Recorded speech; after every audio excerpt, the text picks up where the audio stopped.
Muito bom dia, estamos começando aqui um bate-papo com o vereador José Ricardo sobre o lançamento de um livro, vai ocorrer hoje à noite em Manaus, né?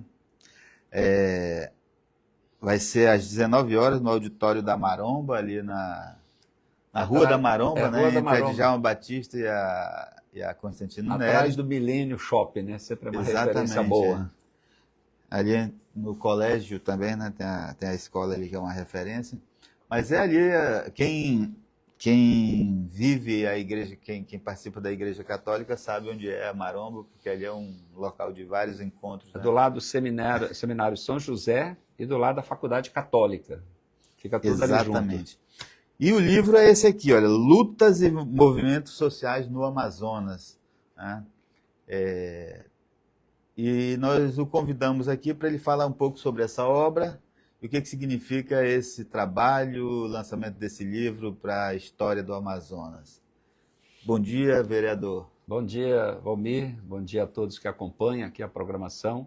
Primeiro, muito obrigado pelo convite e a oportunidade de a gente vir aqui falar um pouco sobre esse trabalho.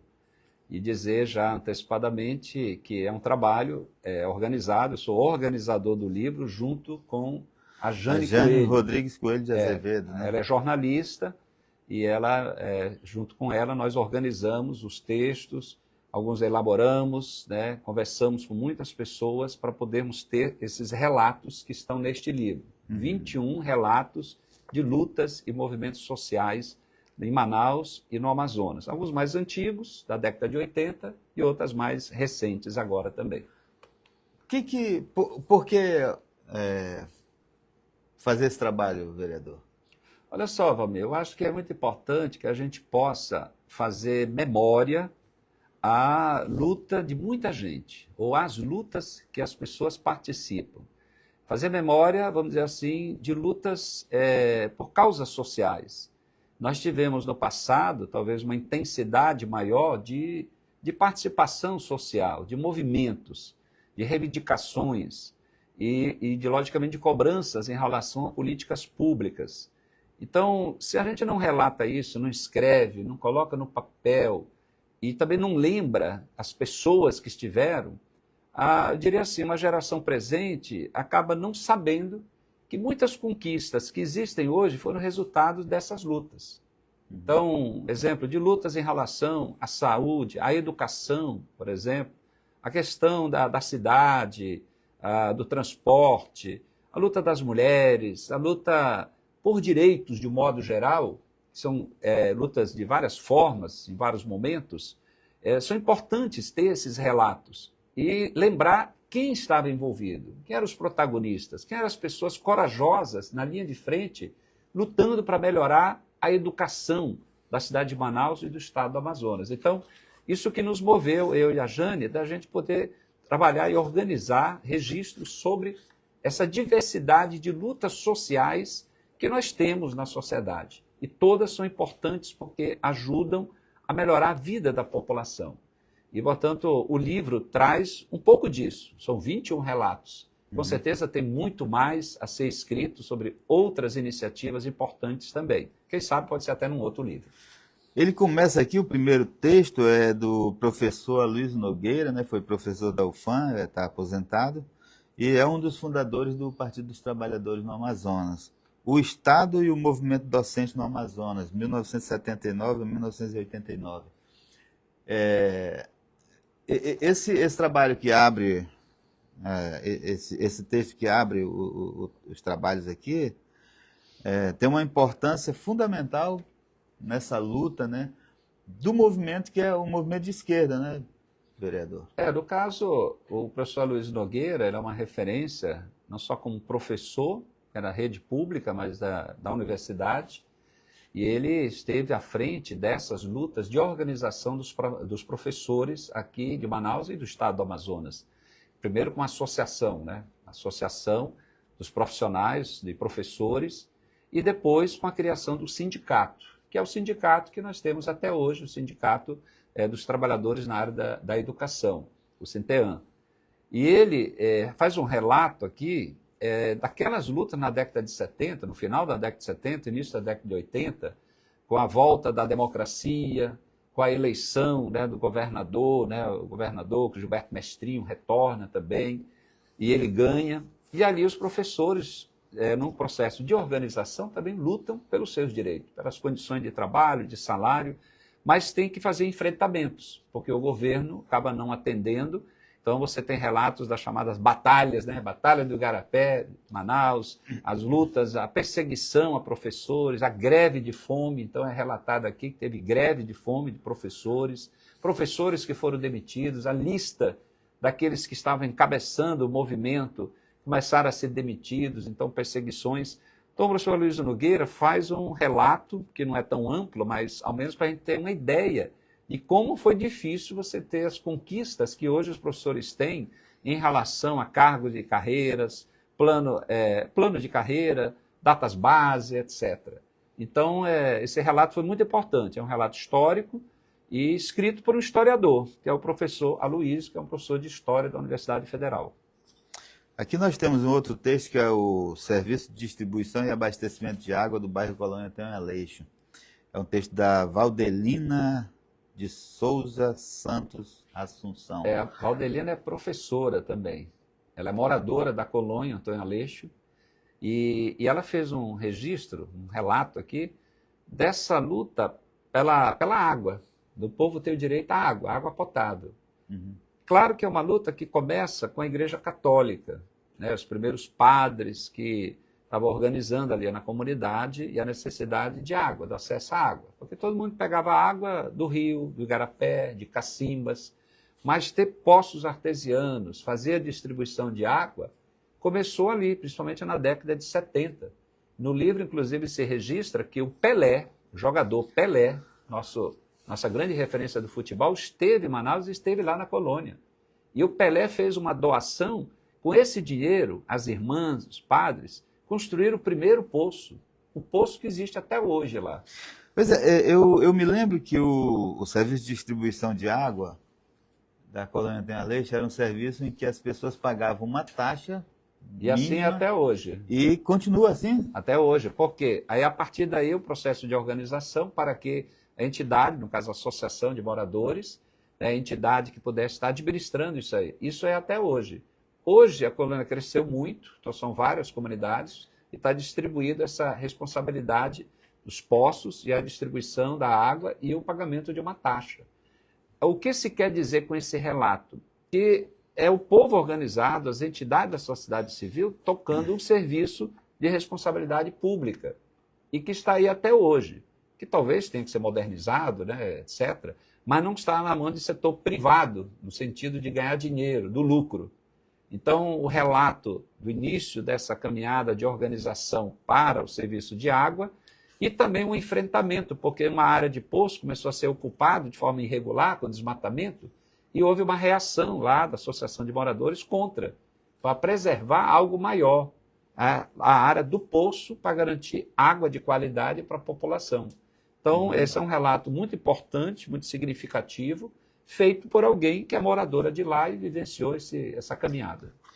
Eu vou pular alguns aqui e vou para um que o senhor escreveu, que é o movimento e o Fórum pela Ética na Política no Amazonas. Isso aqui foi na década de 80, não é isso? A década de 80, 90, né? Principalmente 90 também. Foi nesse período assim que começou a ser discutido mais a questão da ética na política, né?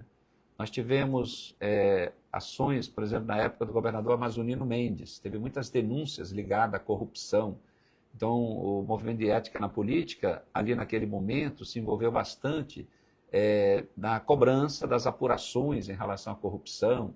Teve a questão da compra de votos dos deputados para a emenda de reeleição na Constituição, permitindo a reeleição, na época do Fernando Henrique Cardoso, e o envolvimento do governador Amazonino e o governador lá do Acre.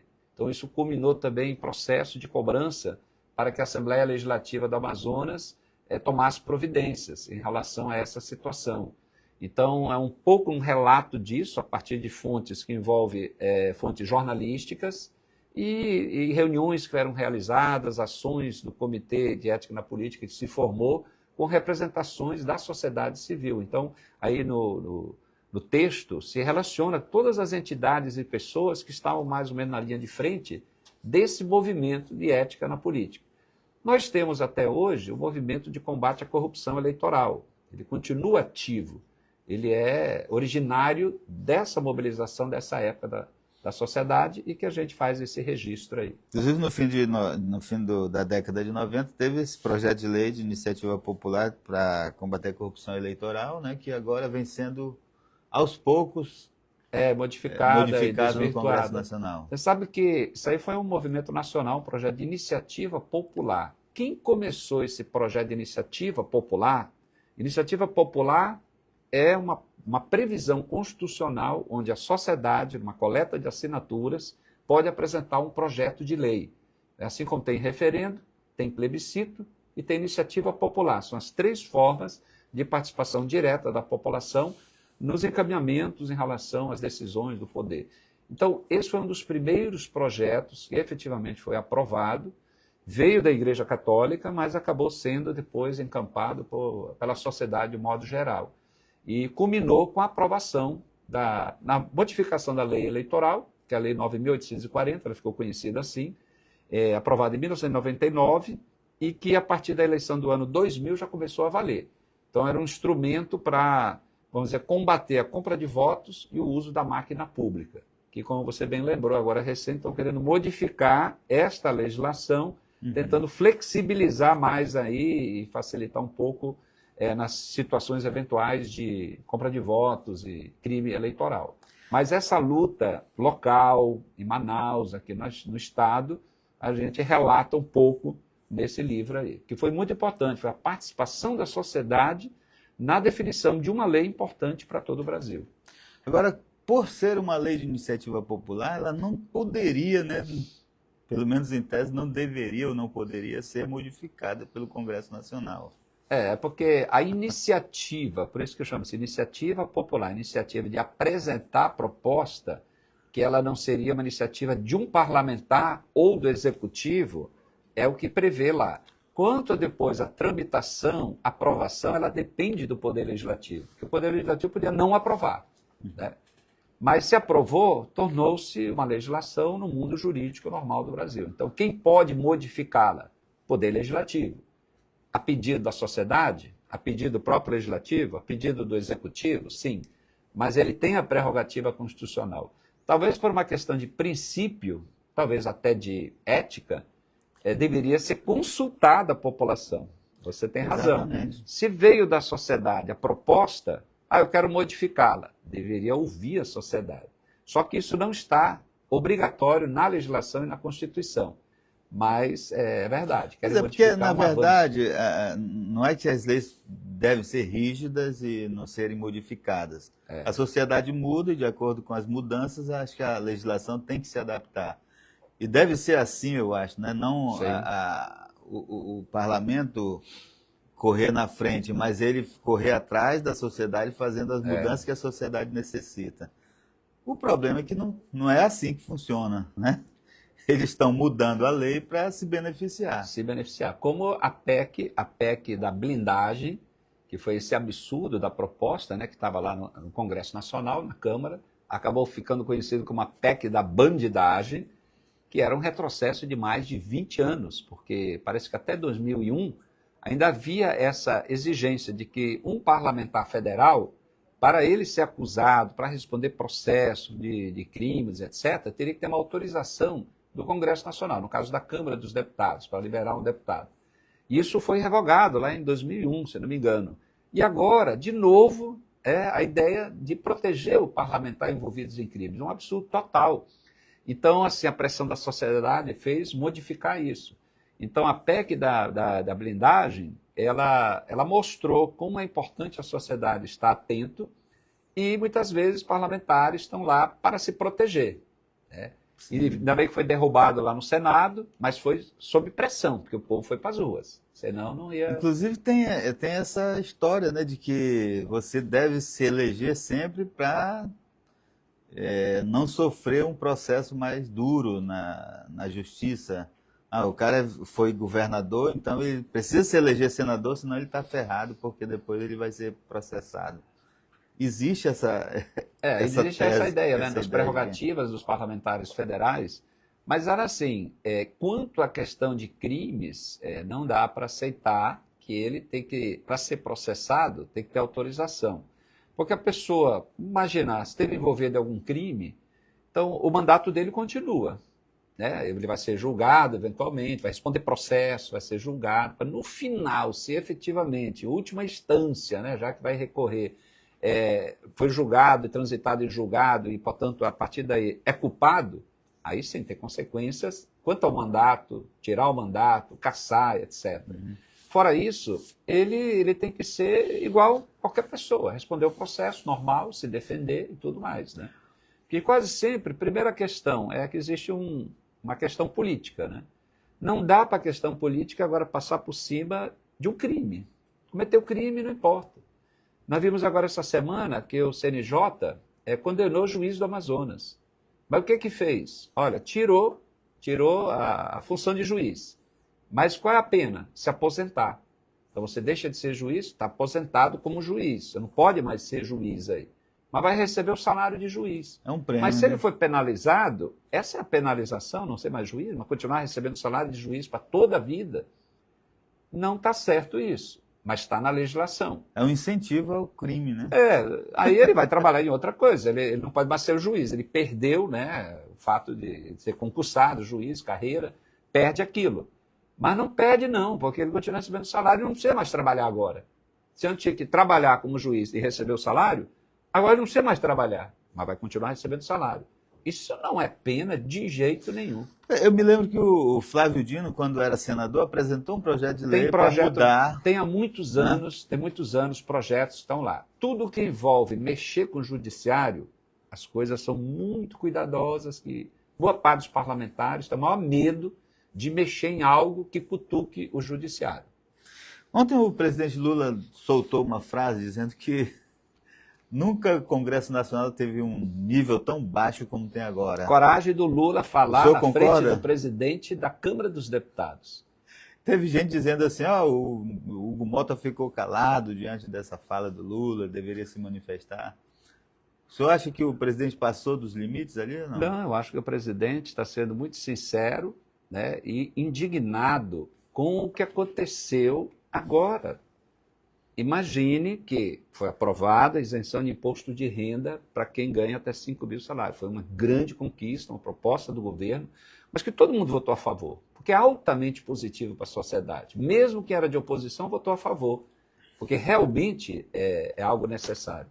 Só que na outra ponta, para a renúncia fiscal, você tem que ter uma arrecadação, uma compensação.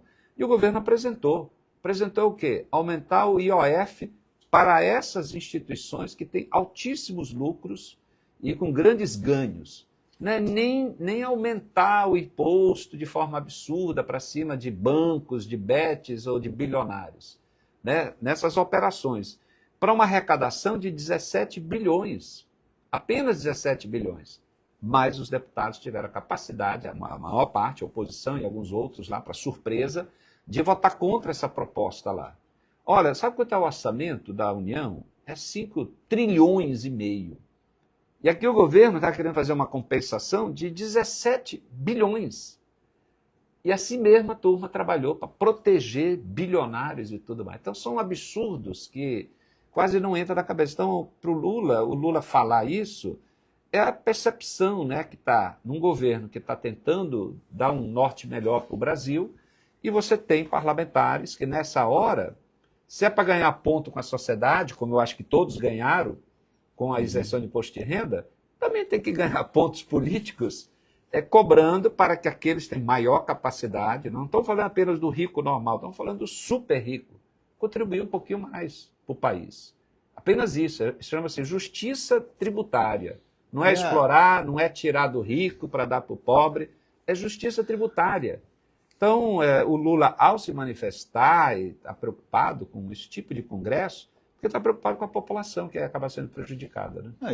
E você imagina as bets, né, que são as empresas de jogos de apostas esportivas, Estão faturando bilhões. Bilhões. Isso é dinheiro que ela tira da população e não devolve E dos de mais jeito nenhum, pobres. dos mais Todo pobres. mundo está participando desse Então, negócio. essas pessoas que tiram o dinheiro do seu sustento para jogar ali e ganham muito pouco, porque menos de 10% dos que apostam ganham, é só para enriquecer os donos de bets. E eles não, o Congresso não permitiu que esse dinheiro voltasse em forma de tributo. E era uma parte muito pequena. Só para colocar, que é uma parte pequena, poderia muito mais ser a contribuição desses segmentos aí. Por outro lado, tem as Big Techs, né, as empresas de tecnologia como Facebook, Instagram, Google. Esse pessoal está na lista da revista Forbes como os mais ricos do planeta. Com dinheiro que eles arrecadam com essas plataformas. E não querem pagar imposto. Né? Ou pagar muito pouco, né? Podiam pagar um pouquinho mais, que é essa a ideia, né? Mas vamos voltar ao nosso livro aqui, eu queria ver. Agora, eu queria até fazer uma provocação. Esse Congresso, essa Assembleia Legislativa, né, as Assembleias Legislativas e as câmaras municipais também passam pelo mesmo problema, né, de baixo nível de representatividade. Por exemplo, a Assembleia Legislativa, ela tem 24 deputados estaduais. 23 se colocam como base de apoio do governo do Estado. Só tem um que se coloca, teoricamente, como oposição. Então, é quase como se não tivesse, porque é só uma pessoa. Então, 23 deputados não cobram, não questionam, não fiscalizam. Então, assim, os problemas do Estado, pelo lado da Assembleia, não vai ter quem fiscalize e cobre e verifique a qualidade do serviço. O que sobra? Sociedade, que se manifesta, o povo, muita gente reclama. Talvez falte mais movimento social, mais intensidade. E os órgãos de controle. Aí vem o Ministério Público, tem o Tribunal de Contas, tem essas instituições que têm o seu papel constitucional também. Mas há um marasmo geral, que vai olhar todas as áreas, saúde, por exemplo, que é o que mais grita, é a própria segurança. Por mais que tenha recurso, o governo federal ampliou os recursos, mas a gente não vê um debate mais aprofundado. E na Câmara Municipal não é muito diferente, não. Você tem uma limitação de debate de questões cruciais da cidade. Poucas audiências. Eu puxei 5 audiências públicas esse ano. Mas se você procurar algum outro vereador que tenha puxado audiência pública para discutir um problema, né, chamar a gente, prefeitura, governo, entidades, você vai encontrar um ou outro parlamentar só. 41 vereadores. Então, problemas gritantes na mobilidade, no transporte. Agora, com a chuva, você vê o problema do sistema de drenagem frágil, extremamente frágil na cidade, no centro e nos bairros. Você vê o problema do saneamento em si, poluição, igarapé, lixo espalhado na cidade, ser uma política de resíduos sólidos. E assim vai. Aí você vai olhar o problema de manutenção de vias, de ruas, né, a buraqueira, o trânsito, um trânsito que mata. De janeiro a agosto foram quase 17 mil acidentes, 160 mortes. Aumentou assustadoramente as mortes no trânsito envolvendo motocicletas, aí, motociclista, né, o mototaxista, passageiros, né, o trânsito muito violento. E isso é um prejuízo para a sociedade, além das mortes e tudo mais, né? Que é a coisa mais dolorosa. Agora, essa representatividade não é um pouco a cara da sociedade, vereador? A gente sempre fala, né, assim, os políticos eleitos, eles são reflexo da sociedade. Eu não sei se é bem reflexo, mas quem elege, claro, é os eleitores, a sociedade na época eleitoral. Talvez o que está faltando muito é mais educação política, a gente refletir mais sobre o papel do vereador. Quer dizer, por que você vai eleger um vereador? É aquele que vai distribuir presentes no Dia das Crianças. Eu vi um monte de vereadores dizendo, eu fiz uma festa no Dia das Crianças, eu fiz uma festa. Legal, fazer uma festa, distribuir brinquedos, né, fazer aquela alegria. Mas isso não é o papel principal do vereador. Ele pode fazer, eu não recrimino ninguém que está fazendo. Mas não precisa ser vereador para fazer uma festa de criança. Todo mundo faz uma festinha no seu bairro, muita gente solidária. O papel do vereador é discutir a política para as crianças. E ele faz a festa com dinheiro público. E às vezes com dinheiro público, não com recurso de não emendas. É com dinheiro do bolso dele. Aí parcerias. Então, assim, há uma distorção sobre o papel do vereador. O vereador tem que brigar para a escola onde a criança está ser de qualidade. Por isso que eu visito escolas toda semana. Toda semana. Semana passada foram 3, então vamos fazer essa semana também. Toda semana escolas, porque é o ambiente da criança, do estudante, né, do adolescente. Lá tem que ter quadra, e mais da metade da escola não tem quadra. Nós temos hoje mais da metade da escola também com a biblioteca fechada, ou não tem, ou nunca teve. As escolas são alugadas, 514 escolas, 178 são alugadas, prédios, sem condições nenhuma. Então, assim, o melhor presente para uma criança é você lutar para que a escola seja boa, que a praça no bairro seja um local bacana para ela ir lá brincar e tudo mais, ter segurança. Isso é o trabalho de um vereador, lutar por isso. Ter um bom atendimento à saúde, né? Pediatra lá na UBS, quando a mãe levar.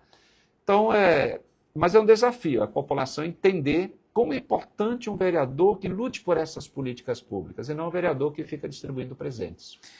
Aqui eu tenho um texto também do Moisés Aragão, é a Rádio Comunitária Voz das Comunidades, lá no Mutirão, né? Mutirão. Tem a rádio. Você sabe que a rádio, ela veio de uma luta, principalmente do padre Luiz Giuliani.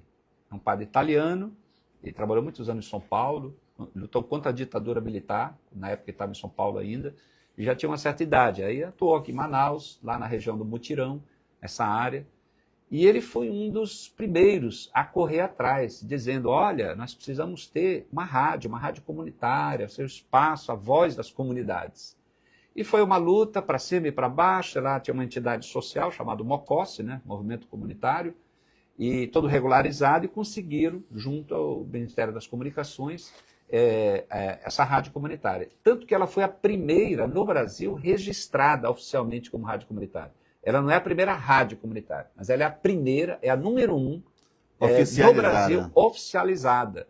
Então, isso foi uma grande conquista da luta da comunidade, das pessoas daquela localidade. Na verdade, eu acompanhei esse processo também. Ela é a primeira porque foi publicada uma lista de rádios, de entidades que conseguiram a outorga da concessão da rádio comunitária. Verdade. E nessa lista ela era a primeira da lista. Então, por isso que dizem que ela foi a primeira, né? E tem que valorizar, já claro. Que é nossa, né? É aqui de Manaus. Agora, como é que está a rádio comunitária hoje? O senhor tem Olha só, eu contato? Aqui e acolá, às vezes sou convidado para alguma entrevista, né? E mudou bastante. Uma observação que vê, e o Moisés, ele é um dos protagonistas desse processo, porque ele estava desde o início nessa luta da rádio, por isso que ele escreveu o texto.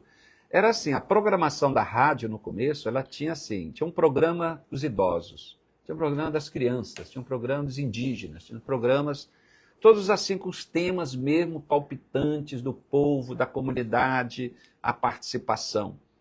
Hoje parece que a grade de programação mudou bastante, diminuiu muito essa dimensão mais social, aumentou muito a dimensão religiosa, porque os membros que iniciaram, a maioria eram católicos. Hoje a direção da entidade, portanto da rádio, já não é a figura assim só de igreja católica. Então, você tem muito evangélico, você tem muita gente lá, então uma visão de uma programação que predomina bastante o lado religioso, o lado de entretenimento, e menos, essa observação que a gente faz, menos, vamos dizer assim, os grandes debates dos problemas da população. Então, essa é uma observação que o próprio autor do texto percebe, né? Uma mudança nessa grade, né? E, portanto, se distancia um pouco, talvez, do dia a dia dos principais problemas da comunidade. Eu me lembro que eu fui convidado para ministrar uma palestra lá, um mini curso, né? Antes da inauguração da rádio, e naquele dia tinha ali mais de 50 pessoas participando, a maioria jovens, e eu disse uma coisa que não agradou a maioria. Eu disse, olha, para essa rádio funcionar vai ter que remunerar as pessoas. Porque no início todo mundo fica animado para participar, para fazer um programa, voluntário e tal, mas depois você cai na real e vê que dá trabalho para fazer, né? Dá muito trabalho se você quiser fazer uma coisa de qualidade. E se você não for remunerado por isso, você não vai conseguir ficar.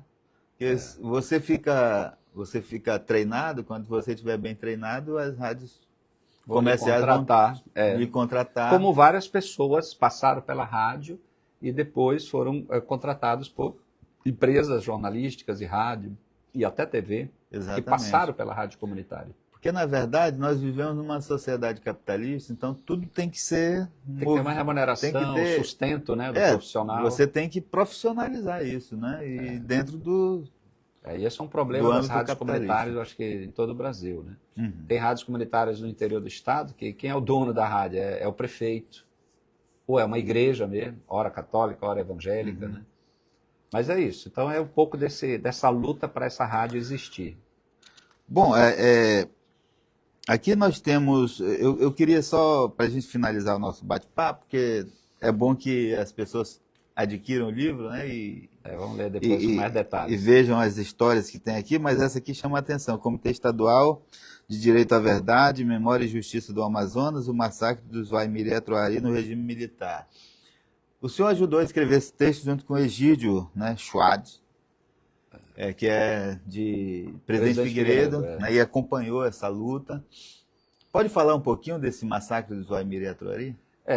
O Egídio, ele é um indigenista, ele é de Presidente Figueiredo, nascido no sul, né, mas muitos anos esteve morando com os indígenas. Na época do regime militar, ele foi expulso, né, da área indígena, porque você teve a construção da BR-174, que passou no meio da área indígena dos Waimiri, e você teve a construção depois, né, teve a mina de Pitinga, né, exploração mineral ali no entorno, e tivemos Presidente Figueiredo depois a obra da hidrelétrica de Balbina. Então você teve grandes obras nesse período do regime militar. Mas a estrada, aí tem as denúncias que o Egídio fez desde aquela época, mostrando que houve um massacre dos indígenas, com muita documentação, e ele há muito tempo estava com tudo isso com uma denúncia.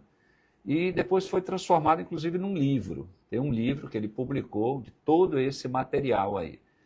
E a Dilma, ela instituiu a Comissão da Verdade, para ver o que aconteceu no regime militar, para fazer o relato e fazer reconhecimento da verdade. Não era procurar bem os culpados, era reconhecer quem foi perseguido, quem foi morto, desaparecido, para que o Estado pudesse ter um reconhecimento, a Comitê da Verdade, que a verdade aparecesse.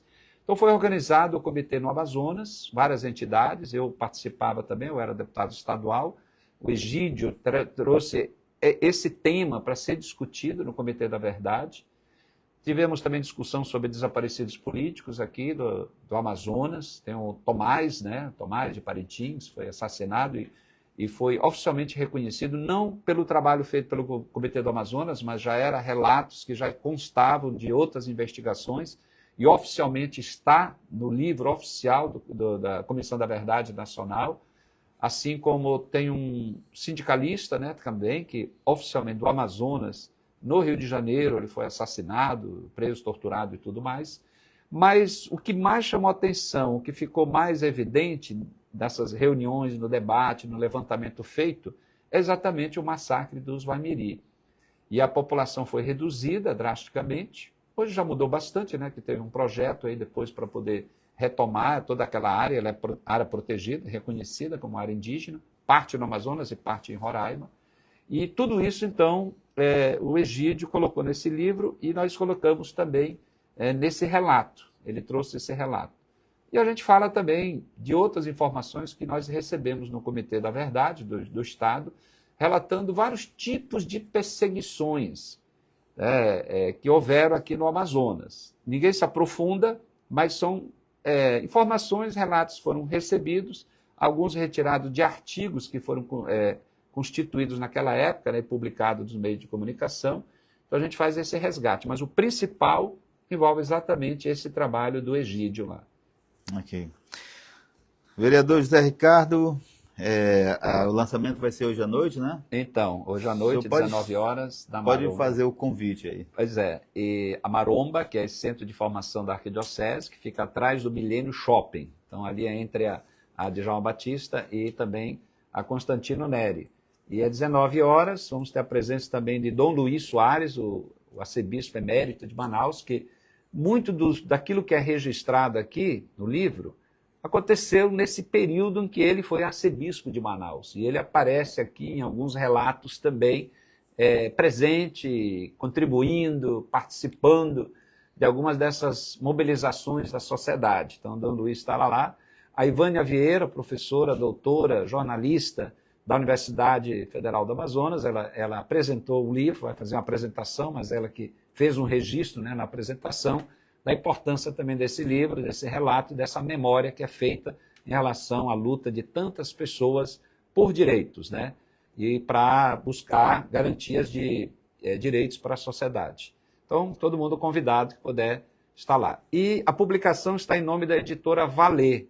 Então, vai estar depois à venda na editora Valer, e eu vou verificar se também na Livraria Nacional, onde eu tenho outro livro lá, ela puder também colocar à disposição, e a Banca do Largo. Provavelmente estará na Banca do Largo, que fica bem em frente ali do Teatro Amazonas, bem no meio do largo, também vai estar à disposição depois lá para quem não puder ir no lançamento hoje. Ok. Então, a você que nos assiste, muito obrigado pela sua audiência e a gente volta em outro momento. Até mais.